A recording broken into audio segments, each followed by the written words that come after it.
పిలుస్తారా? మీ అభిమానంతో పిలుస్తారా? నందమూరి కళ్యాణ్ రామ్ గారిని మాట్లాడవలసిందిగా రిక్వెస్ట్ చేస్తున్నాం. అర్జున్ గా మనందరి ముందుకు రాబోతున్నారు ఏప్రిల్ 18న.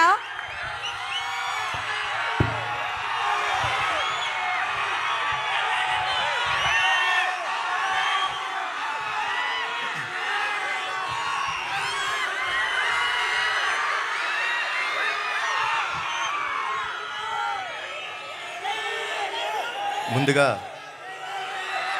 ఏ అప్ప చిత్తూరు ఎలా ఉన్నారు?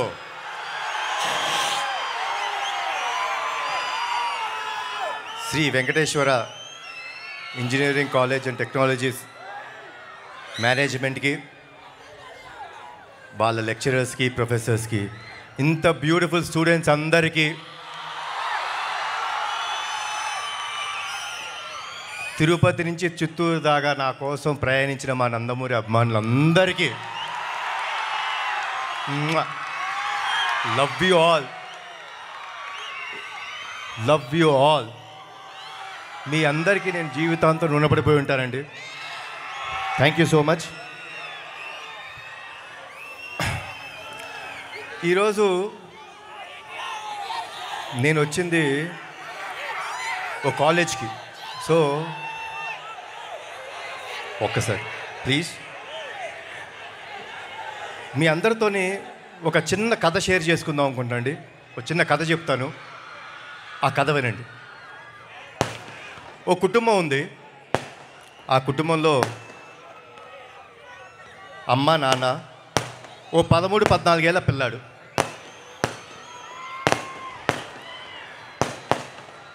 ప్రతిరోజు అమ్మ నిద్రలేసి పని చేస్తుంది, నాన్న చిన్న బిజినెస్కి వెళ్తాడు, ఆ బాబు స్కూల్కి వెళ్తాడు. ఇలా జరుగుతున్న తరుణంలో ఒకరోజు యథావిధిగా అమ్మ పొద్దున్నే 5ంటికి అలారం పెట్టుకొని లేచారు. లేచి కార్యక్రమం మొదలుపెట్టారు. అన్నీ శుభ్రం చేసుకొని పాల ప్యాకెట్ కట్ చేసి వాళ్ళ ఆయనకి కాఫీ రెడీ చేశారు, పాలు చేశారు కొడుకుకి. అలా అన్ని కార్యక్రమాలు చేసుకుంటూ ఓ 6 గంటలైంది. అయితే ఆవిడ వాళ్ళ కొడుకు రూమ్కి వెళ్ళి, నానా నిద్రలే అని అడిగారు. అమ్మా 6 కదా అయింది, ఓ 10 నిమిషాలు పడుకుంటానమ్మా అని అడిగాడు. సరే నాన్న, ఓకే 10 నిమిషాలు పడుకో అని చెప్పి కిందకు వచ్చి వాళ్ళ హస్బెండ్ వచ్చారు. ఆయన కాఫీ ఇచ్చింది, ఆయన పని ఆయన చేసుకుంటాను. మళ్ళీ ఈవిడ వాళ్ళ కొడుకు కోసం టిఫిన్ క్యారేజ్ రెడీ చేసింది. మళ్ళీ కొంచెంసేపు అయ్యి 6:30కి వెళ్ళి మళ్ళీ లేపింది. బాబు నానా లే, స్కూల్కి టైం అవుతుంది అంది. అంటే ఈ అబ్బాయి కొంచెం చికాక, అమ్మా లెగుస్తాలే ఏంటి అని.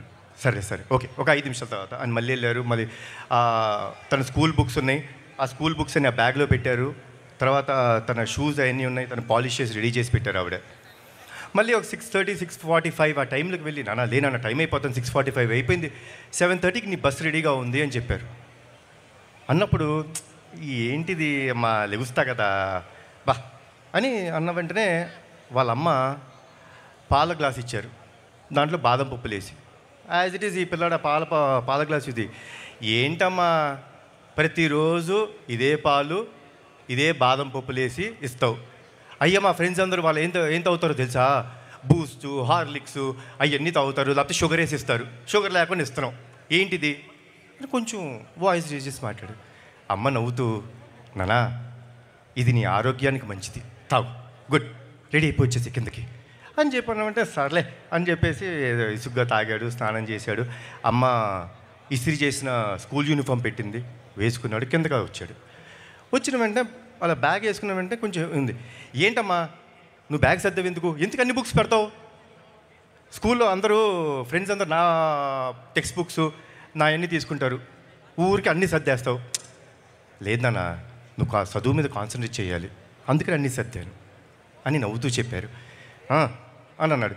ఇటు పక్కన కూర్చొని రెడీ అవుతున్న నాన్న ఆ అబ్బాయిని చూస్తున్నాడు, కొంచెం చికాకు పడుతున్నాడు కొడుకు.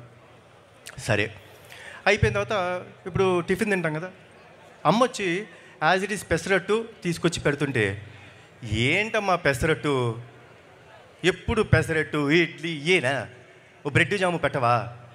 కాదు నాన్న, పెసరట్టులో పెసలు ఉంటాయి, ప్రోటీన్ మంచిది, తింటే హెల్తీగా క్లాస్లో కాన్సన్ట్రేట్ చేస్తావు అంది. సర్లే అని చెప్పి కొంచెం చికాగా ఉన్నాడు. సరే ఏదో తిన చాలే అని అలా స్కూల్ టైం అయిపోయిందని కొంచెం ఏదో అయిపోతే అమ్మ దగ్గరికి వచ్చి, నానా లవ్ యూరా అంటే, ఆ బాబు ఆ చికాకులో ఉన్నాడు కదా, ఛే అని చెప్పేసి వెళ్ళిపోతుంటే నాన్న తోడుగా వస్తున్నాడు. అలా కొడుకుని చూస్తుంటే కొంచెం మునుమునలు ఆడుతున్నాడు, కొంచెం ఇరిటేటింగ్గా ఉన్నాడు. ఏంది ఎప్పుడు అమ్మ ఇదే పెడుతుంది ఇదే చేస్తుంది అని. నాన్న తన వంక చూసి, ఏనానా ఏమైంది అని అడిగాడు. ఏనానా ఎప్పుడు అమ్మ అదే ఫుడ్డు అదే హెల్త్, షుగర్ పెట్టదు, హెల్తీ ఫుడ్ పెడుతుంది, బ్యాగ్ చూడు ఎంత వెయిట్ ఉందో అని టార్చర్ పెట్టేస్తాను నాన్న అమ్మ అన్నాడు. అంటే నాన్న ఆ బాబు వంక చూసి చిన్న నవ్వు నవ్వి, టార్చర్ అంటే ఏంటో తెలుసా నాన్న నీకు అంటే, ఇదిగో చూస్తున్నాం కదా ఇదే అన్నాడు. టార్చర్ అంటే చెప్తానా, తన ఊపిరి తీసుకొని ఆ ఊపిరితో నువ్వు ఊపిరి పోసుకున్నావు మీ అమ్మ కడుపులో. ఆవిడ తినే తిండిని నువ్వు 90% తిని ఆవిడ కడుపులో పెరిగావు. 9 నెలలు ప్రతిరోజు, ప్రతి గంట, ప్రతి క్షణం, ప్రతి సెకండు ఆవిడ ఎంత బాధపడుతున్నా కడుపులో నువ్వు పెరుగుతుంటే ఓ చిరునవ్వు వేసుకొని వీడు బాగుండాలి, వీడి కోసం నేను బాగుండాలి అని చెప్పి ఎంతో ఆరాటంతో 9 నెలలు టార్చర్ పడింది నాన్న మీ అమ్మ నిన్ను కంటానికి. ఇప్పుడు అసలైన ఈవెంట్ వస్తుంది, నువ్వు పుట్టే రోజు, అంటే కాన్పు జరిగే రోజు. ఆ రోజు ఆవిడ నిజమైన నరకం చూసింది నాన్న. ఆ అరుపులు, ఆ ఏడుపు, ఆ కేకలు వింటుంటే నరకం అంటే చూసే వ్యక్తుల్లో అమ్మ ఒక్కటే నాన్న. కానీ నువ్వు ప్రసవించిన మరుక్షణం ఆ కేక విని అలా నిన్ను చేతులు పట్టుకొని గుండెకి దగ్గరికి తీసుకొని ఆవిడ నవ్వు నవ్విందన్న. ఆ నరకం నుంచి నిన్ను చూసి స్వర్గంకి వెళ్ళిపోయినంత ఆనందం వచ్చిందే. నీకు ప్రాణం పోయడానికి కోసం ఆవిడ ప్రాణాలు కూడా లెక్క చేయకుండా నీకు జన్మనిచ్చిందే. అలాంటి తల్లి నీకు టార్చర్ పెడతానన్న, నువ్వు ఆ తల్లి టార్చర్ పెట్టి బయటకు వచ్చావా అని అడిగిన వెంటనే కుర్రాడు అలా చూసి పరిగెత్తుకుంటూ వెళ్ళిపోయాడు ఇంటికి. పరిగెత్తుకుంటూ బాగా అదేంటో చిన్న దీంట్లో పరిగెత్తుకుంటూ వెళ్ళిపోయి అమ్మ ఎక్కడుందని వెతుకుతుంటే ఆ పిల్లాడి రూమ్లో వాడి విసిరేసిన బట్టలు, ఇటు అటు పడేసిన చెప్పులు సర్దుతూ అలా ఉంది. అలా అమ్మ దగ్గరికి వెళ్ళి గట్టిగా కౌగిలించుకున్నాడు. కౌగిలించుకొని అమ్మ అతని వైపు చూస్తే అలా పైకి చూసి, అమ్మా సారీ అమ్మా, ఐ లవ్ యూ అని చెప్పి ముద్దు పెట్టి వెళ్ళిపోతుంటే ఆ తల్లి ఆనందం ఉందండి, మజానే వేరు. అదే మా ఈ అర్జున్ సన్ ఆఫ్ వైజయంతి. మనం అందరం జీవితంలో హాలిడేస్ తీసుకుంటామండి. సాటర్డే వస్తే స్కూల్ ఉండదు, మగవాళ్ళకి కంపెనీస్లో జాబ్ ఆఫ్ ఇస్తారు. సండే వస్తే మనం ఆఫ్, పండగలు వస్తే మనకు ఆఫ్, మనం లేట్గా లెగుస్తాం, హ్యాపీగా రాత్రి టీవీ చూసుకుంటాం, లేట్గా ఫ్రెండ్స్తో వస్తాం, అన్నీ చేస్తాం. కానీ ఏమీ ఆశించుకోకుండా మన కోసం వెయిట్ చేస్తారే, అది మన తల్లి. రాత్రి ఎప్పుడొచ్చినా భోజనం తినకుండా పడుకుంటామని మన కోసం మేలుకొనుండి మనకు భోజనం పెడతారు. పండగ వచ్చినా, సండే వచ్చినా, ఏమొచ్చినా, హాలిడేలు వచ్చినా మనం లేట్గా లెగుస్తాం, కానీ మనం లేచే టైంకి అన్నీ రెడీగా ఉంటాయని ఆవిడ రోజూ పనిచేస్తారు. అంత గొప్ప అమ్మ. ఆ స్త్రీమూర్తికి మన జీవితంలో ఎంత త్యాగం చేసినా తక్కువే. వాళ్ళని గౌరవించాలి, వాళ్ళని మనం కాపాడుకోవటం మన బాధ్యత.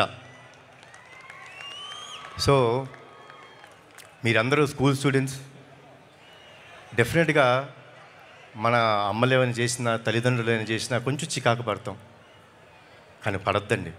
వాళ్ళు లేకపోతే మనం లేవు.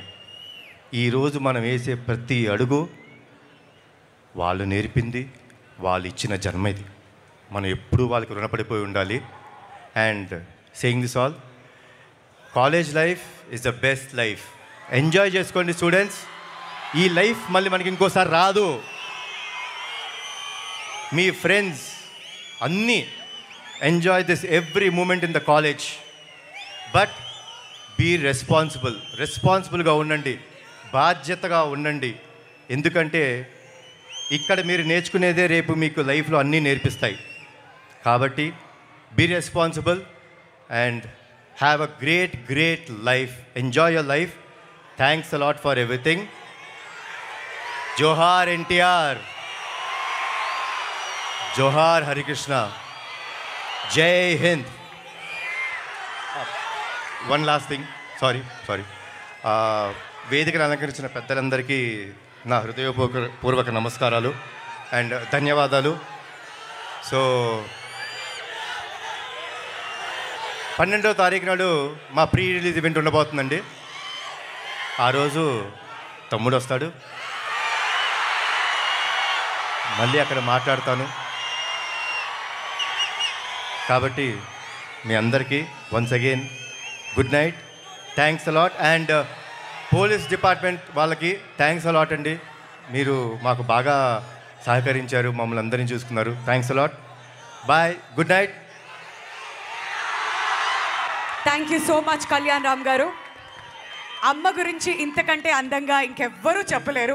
Thank you so much sir. And Nandamuri సినిమాలు వస్తున్నాయి.